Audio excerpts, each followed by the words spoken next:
Hello viewers, internet microwave engineering के video lecture series के second lecture में आपका स्वागत है। My self doctor Navika Jain, lecture electronics and telecommunication engineering, SP polytechnic college Bhopal. आज का हमारा टॉपिक है wave propagation. The course objective of this particular topic is to know about different types of radio wave propagation. After learning this particular topic, the student will be able to understand various methods of wave propagation with detailed description of ground wave propagation and the factors affecting it. Now, what is radio wave propagation? Radio wave propagation एक तरीका है जिससे radio wave travel करती है या propagate करती है एक पॉइंट से दूसरे पॉइंट के बीच में। जब भी हम कोई रेडियो कम्युनिकेशन सिस्टम यूज करते हैं तो ट्रांसमीटर और रिसीवर के बीच में हमें चैनल यूज करनी पड़ती है जिसके थ्रू सिग्नल ट्रांसमिट होता है। ये चैनल वायर्ड भी हो सकती है और वायरलेस भी हो सकती है।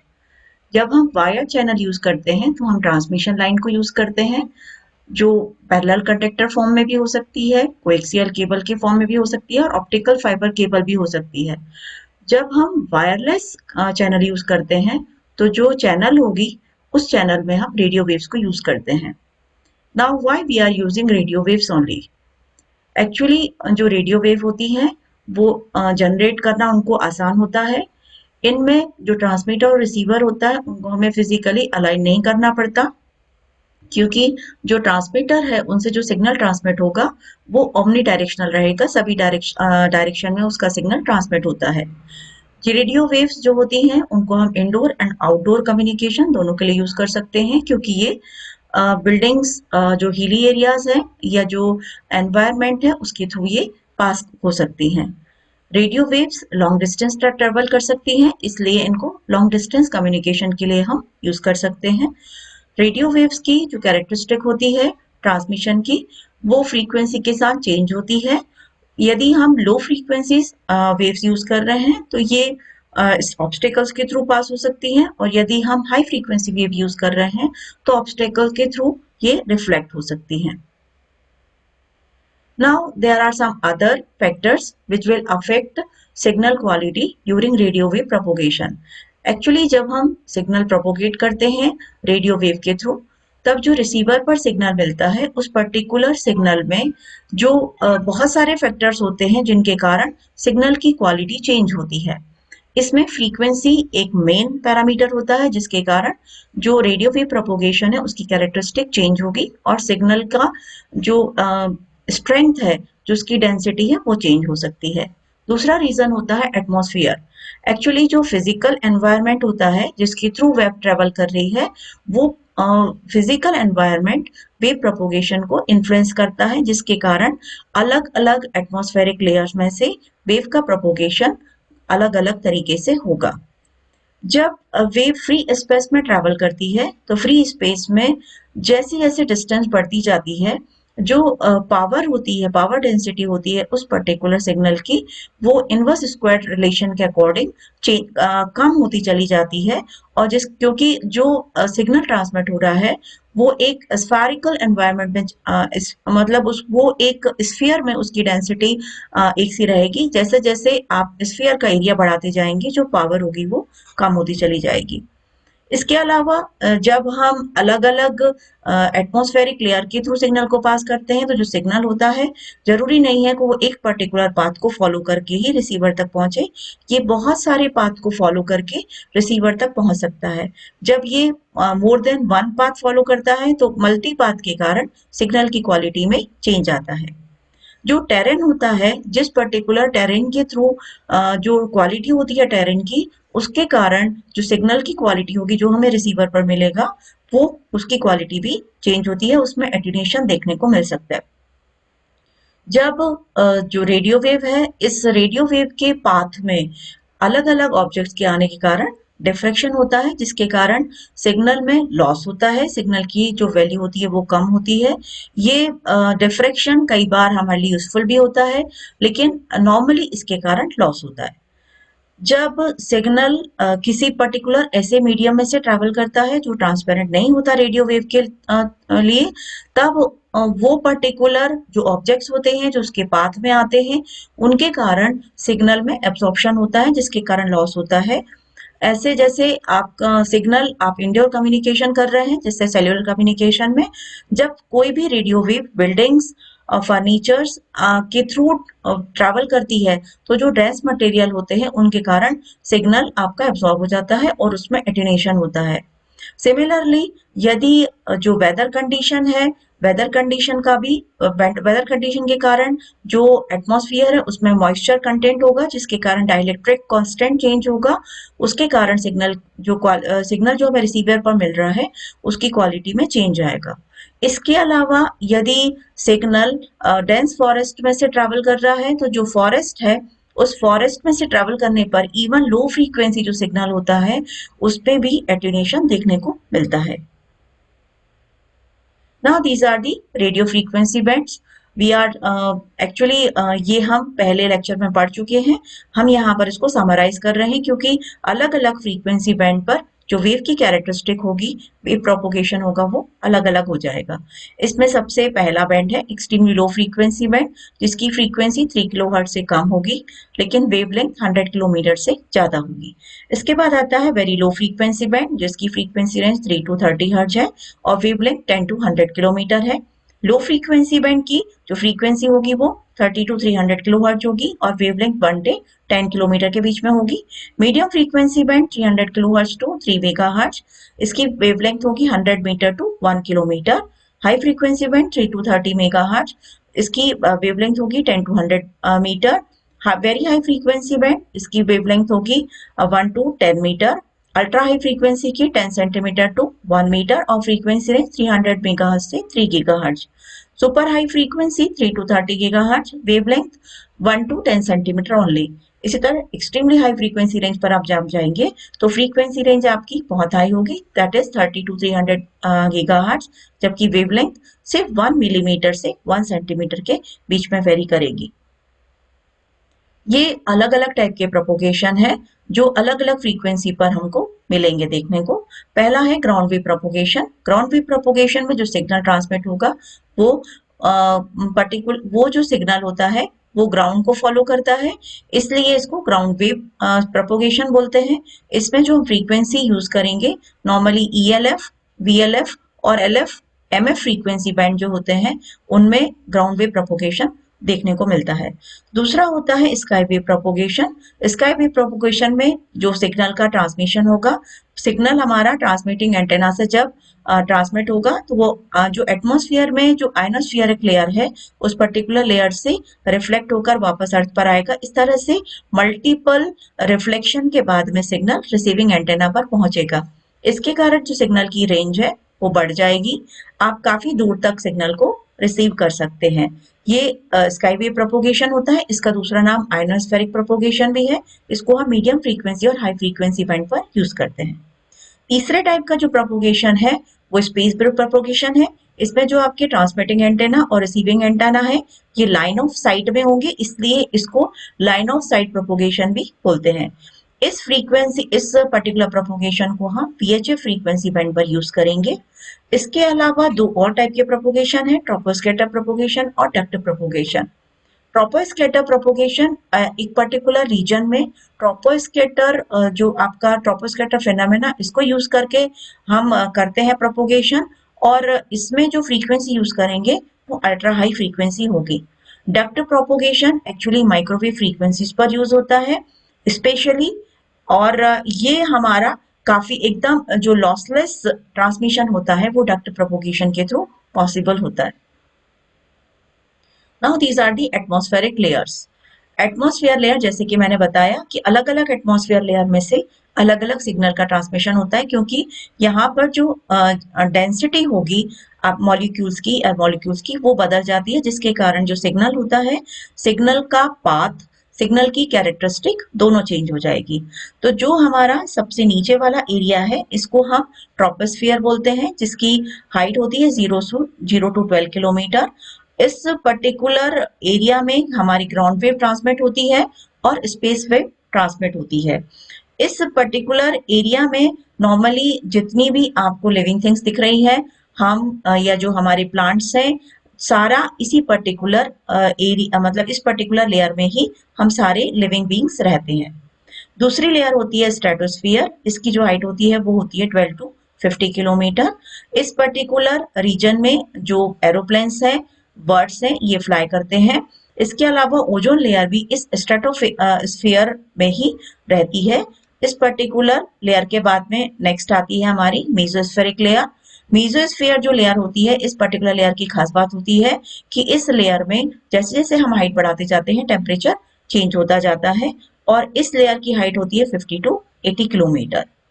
इस लेयर के ऊपर जो लेयर होती है उसको हम आयनोस्फीयर बोलते हैं। आयनोस्फीयर लेयर की जो हाइट होती है वो 80 टू 720 किलोमीटर होती है।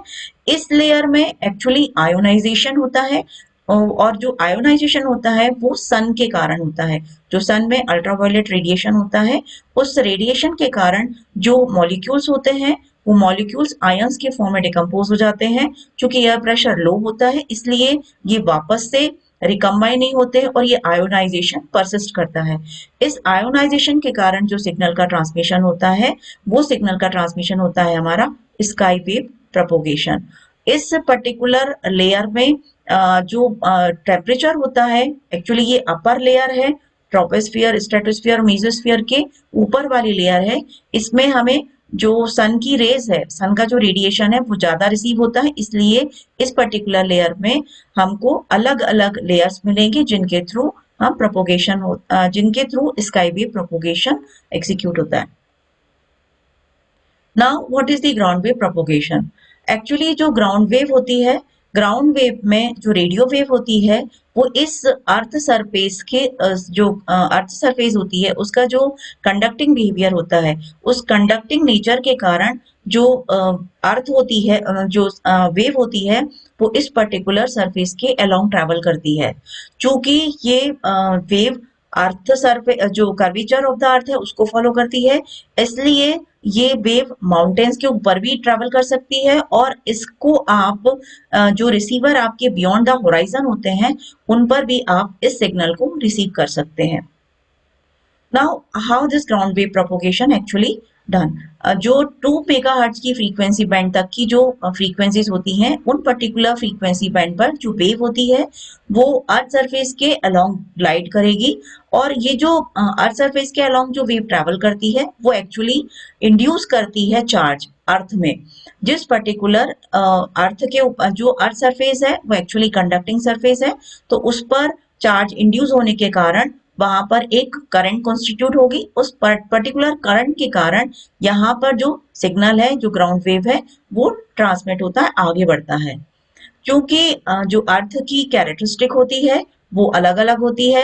एक्चुअली जो अर्थ सरफेस है उसमें अलग अलग कॉन्स्टिट्यूएंट्स होंगे, उसके अर्थ की जो कैरेक्टरिस्टिक है वो बदल जाएगी, उसके कंपोजिशन बदल जाएगा, जिसके कारण जो अर्थ होती है वो एक लीकी कैपेसिटर की तरह वर्क करती है, जिसको हम रेजिस्टेंस और conductance shunted by capacitive reactance से रिप्रेजेंट कर सकते हैं। तो जो हमारी ग्राउंड सरफेस है it can be represented by a leaky capacitor.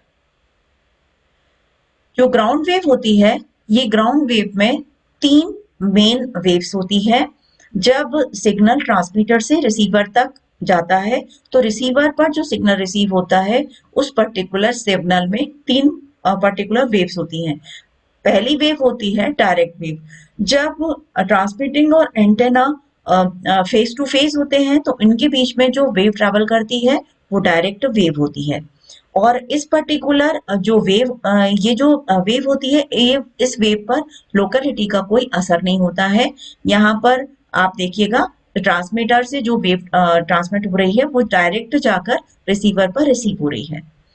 इसी पर्टिकुलर वेव में जब ये वेव किसी हिली माउंटेन से या फिर बिल्डिंग से या फिर अर्थ सरफेस से टकराती है तो अर्थ सरफेस से ये वेव रिफ्लेक्ट होगी और रिफ्लेक्ट होने के बाद में ये रिसीवर पर रिसीव होगी। जब ये किसी पर्टिकुलर सरफेस से रिफ्लेक्ट होकर फिर रिसीवर पर रिसीव होती है तो इसी वेव को हम रिफ्लेक्टेड वेव बोलेंगे। तीसरी वेव जो होती है ट्रांसमीटर से निकलने के बाद में अर्थ सरफेस को फॉलो करती है और रिसीवर पर रिसीव होती है।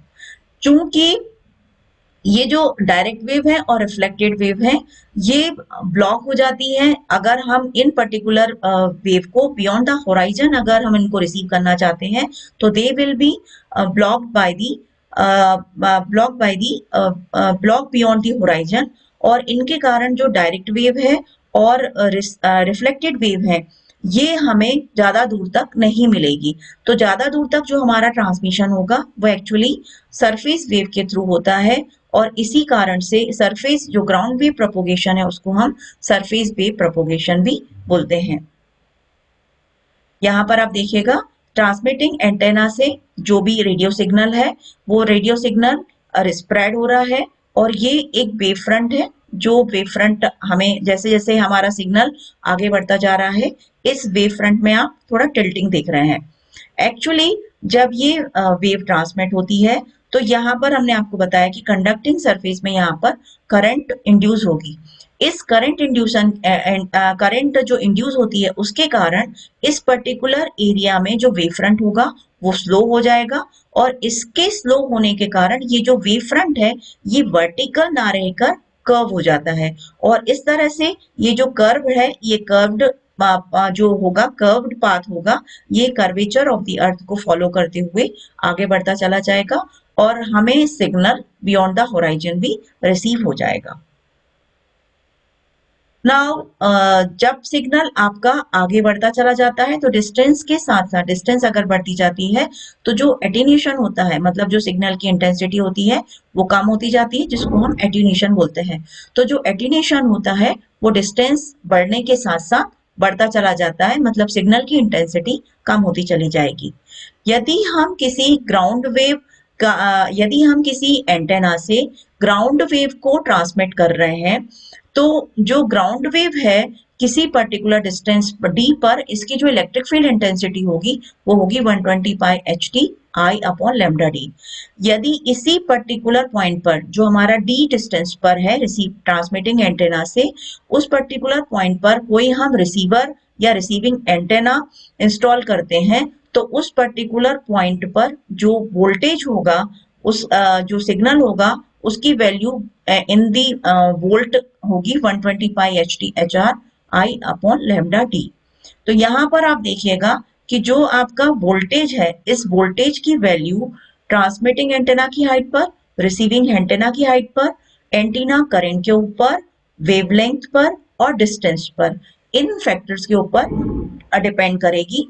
इनमें जो आपकी वेवलेंथ है जितनी ज्यादा वेवलेंथ होगी वोल्टेज की वैल्यू उतनी कम होगी। दूसरा जो डिस्टेंस है डिस्टेंस की वैल्यू जैसे जैसे बढ़ती चली जाएगी तो वोल्टेज की वैल्यू कम होती चली जाएगी। इसका मतलब है कि जो आपकी ग्राउंड वेव है जब ये ग्राउंड सरफेस के थ्रू ट्रेवल करती है तो ऑटोमेटिकली इसमें डिस्टेंस बढ़ने के साथ साथ ऑटोमेटिकली इसका जो वोल्टेज होता है जो सिग्नल की स्ट्रेंथ होगी वो ऑटोमेटिकली कम होती चली जाएगी। ये जो दूसरा जो रीजन होता है एट्यूनेशन का वो होता है ड्यू टू एब्जॉर्प्शन। क्योंकि जो ग्राउंड सरफेस है या सी वाटर है इस सी वाटर में भी इनकी कैरेक्टरिस्टिक चेंज होने के साथ साथ जो एट्यूनेशन होता है वो बढ़ता चला जाता है।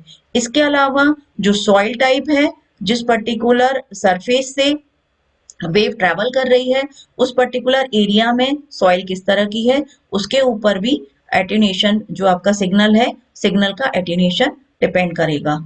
इसमें अगर आप जो सॉइल है उसमें मॉइस्चर कंटेंट कितना है तो सरफेस में एक्चुअली मॉइस्चर कंटेंट जो होता है उसके कारण जो लीकेज होती है वो ज्यादा होती क्योंकि डाइलेक्ट्रिक कांस्टेंट उस केस में बढ़ जाएगा। इन सारे जो फैक्टर्स हैं इन फैक्टर्स के अलावा एक और फैक्टर होता है वो कहलाता है एंगल ऑफ टिल्ट, और ग्राउंड वेव में एंगल ऑफ टिल्ट एक मेजर फैक्टर होता है जिसके कारण एट्यूनेशन देखने को मिलता है।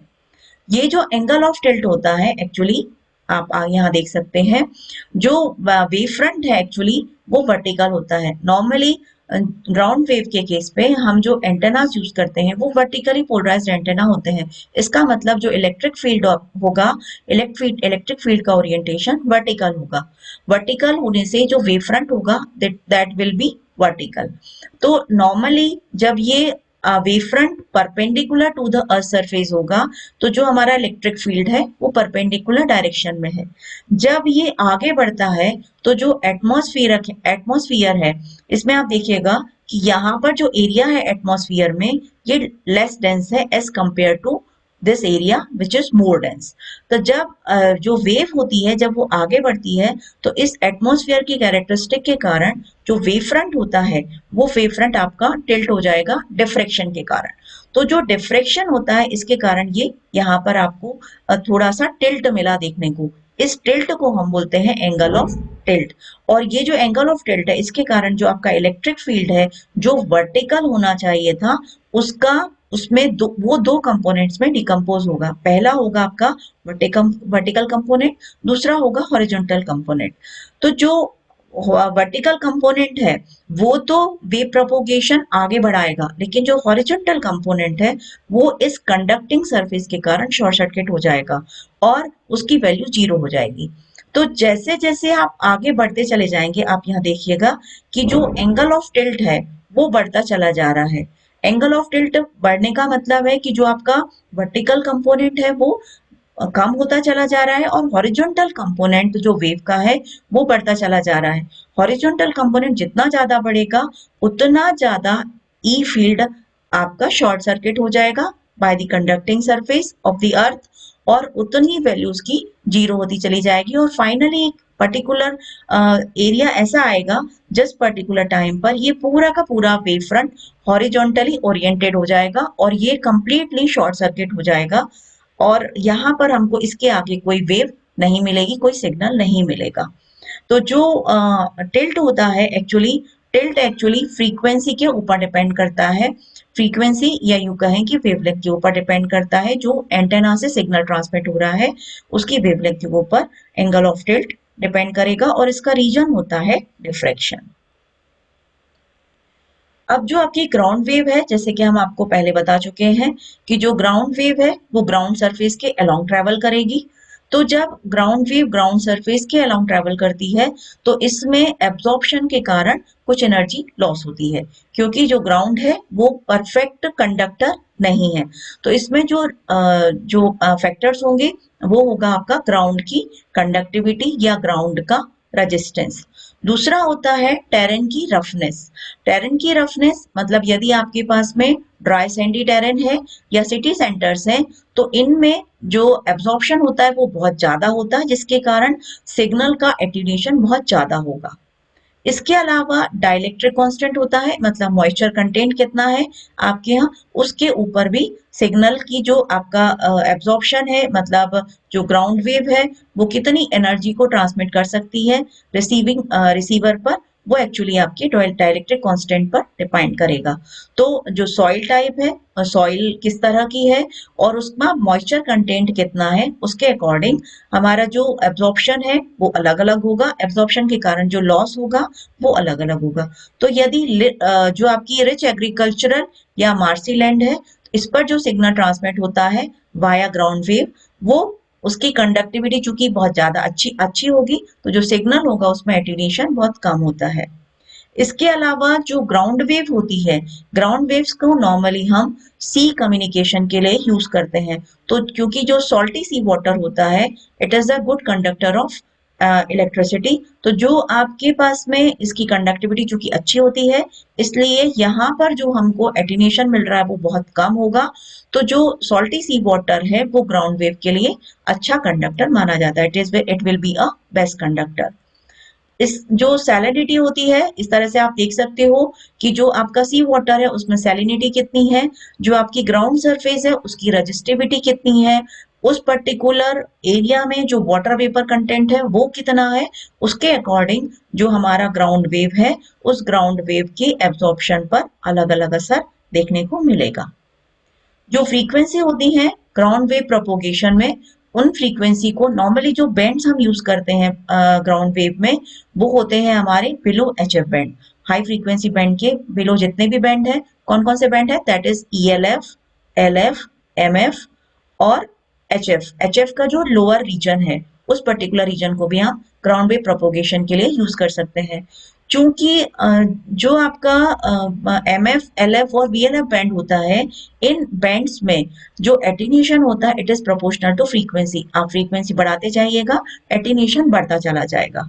तो ये यहाँ पर बात ध्यान रखने की है कि ये जो ग्राउंड वेव प्रोपोगेशन में है, इन ग्राउंड वेव प्रोपोगेशन में आप VLF से LF बैंड पर अगर जाते हैं, LF बैंड से अगर MF बैंड पर जाते हैं और MF बैंड से अगर आप HF बैंड पर जाते हैं, तो जो एटोनेशन होगा वो बढ़ता चला जाएगा। इसलिए HF बैंड पर ग्राउंड वेव प्रोपोगेशन में एटोनेशन इतना ज्यादा बढ़ जाता है कि हम उसको फर्दर यूज नहीं कर सकते हैं।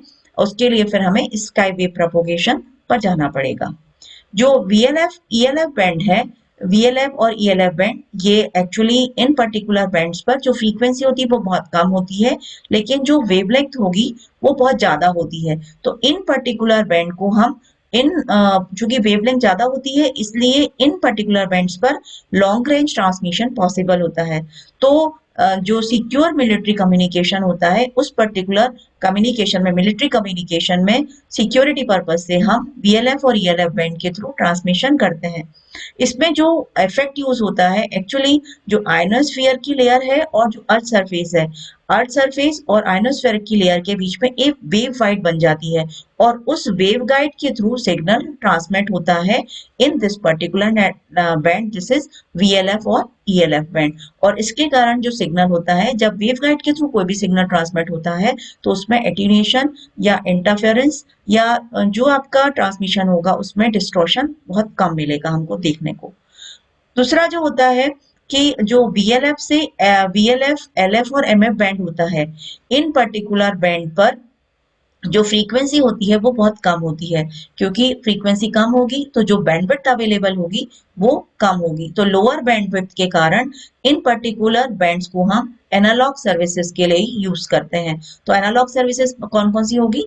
लॉन्ग डिस्टेंस रेडियो नेविगेशन, इसमें हम यूज करेंगे इनको। Maritime telegraph and distress channels communication के लिए यूज करेंगे। इसके अलावा स्टैंडर्ड AM रेडियो ब्रॉडकास्टिंग के लिए भी हम इसको यूज करते हैं। इसके अलावा जो टाइम सिग्नल्स का जो अनाउंसमेंट होता है उसमें भी हम VLF और MF बैंड के थ्रू सिग्नल को ट्रांसमिट करते हैं।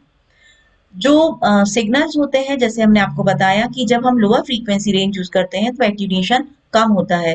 तो सिर्फ यही एक रीजन नहीं होता है, नॉर्मली सी वाटर में या जो आपका मैरी टाइम जो कम्युनिकेशन करते हैं उसके लिए एक्चुअली जो लोअर फ्रीक्वेंसी वेव्स होती हैं वो they can penetrate to a significant depth. तो जो सी वाटर है इसमें जब ये सिग्निफिकेंट डेप्थ तक पेनिट्रेट कर जाएंगी तो इन पर्टिकुलर लोअर फ्रीक्वेंसी वेव्स को हम one way military communication to submerge submarines के लिए यूज करते हैं।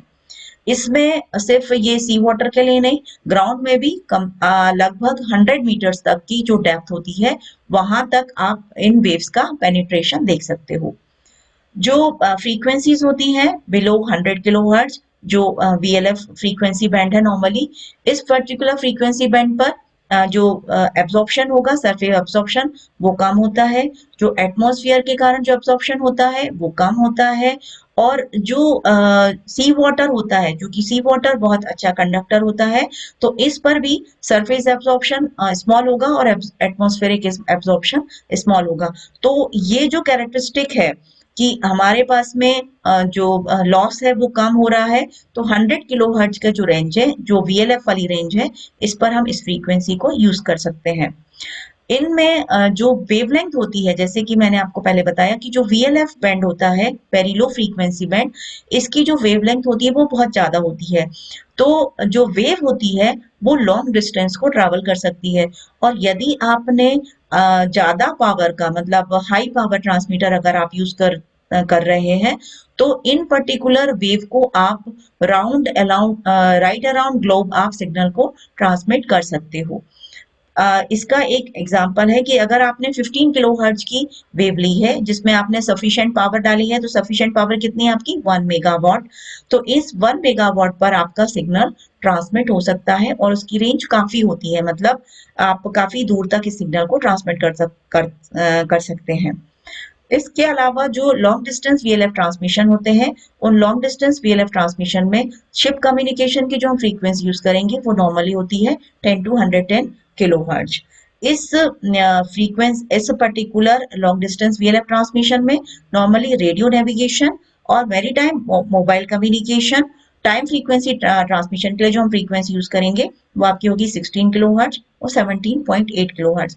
तो नॉर्मली ये जो फ्रीक्वेंसीज हैं ये वेरी लो फ्रीक्वेंसीज हैं और इनकी वेवलेंथ ज्यादा होने के कारण इनको हम इस तरीके से यूज करते हैं रेडियो नेविगेशन और मैरीटाइम मोबाइल कम्युनिकेशन के लिए।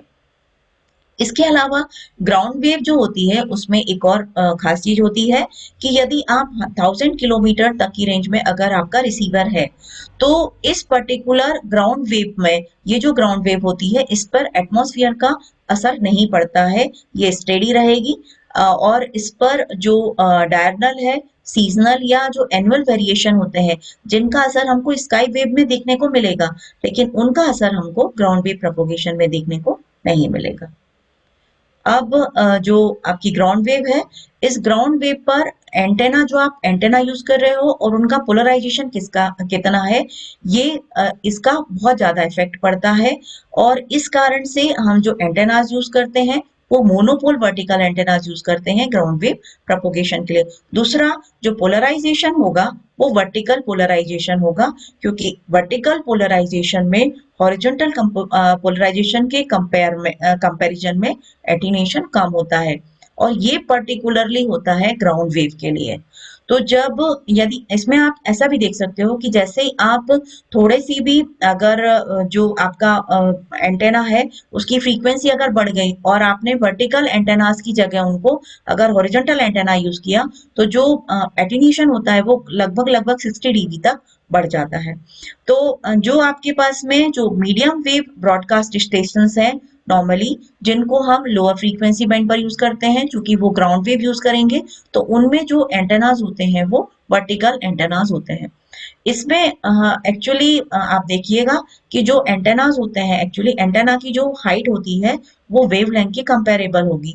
तो जब फ्रीक्वेंसी कम होगी इसका मतलब वेवलेंथ ज्यादा है, अगर वेवलेंथ ज्यादा है तो जो एंटेना की हाइट होगी वो भी काफी ज्यादा होगी।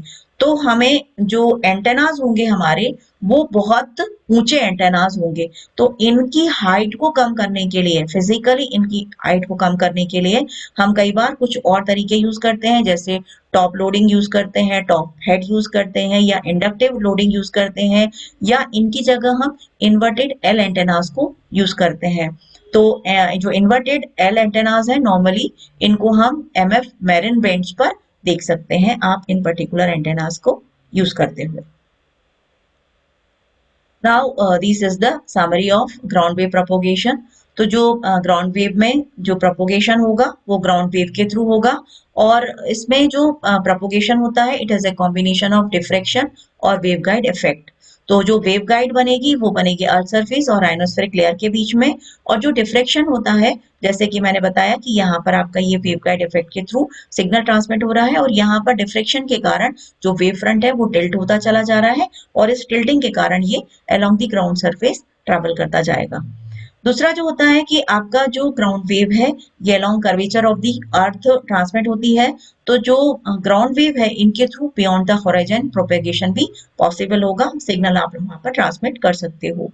जो ग्राउंड वेव एंटेनाज होते हैं वो वर्टिकल पोलराइज्ड एंटेनाज होते हैं ताकि हम जो आपका इलेक्ट्रिक फील्ड कंपोनेंट है उसको उसकी शॉर्ट सर्किटिंग से बच सके।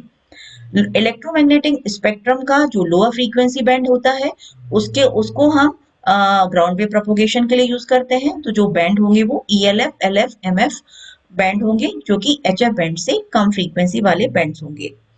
तो जो लोअर फ्रीक्वेंसी सिग्नल्स होते हैं और जो ब्रॉडकास्ट सिग्नल्स होते हैं जो लोअर फ्रीक्वेंसी पर ट्रांसमिट होते हैं डे टाइम में वो सारा का सारा ट्रांसमिशन हमारा ग्राउंड वेव या सरफेस वेव के थ्रू ट्रांसमिशन होता है।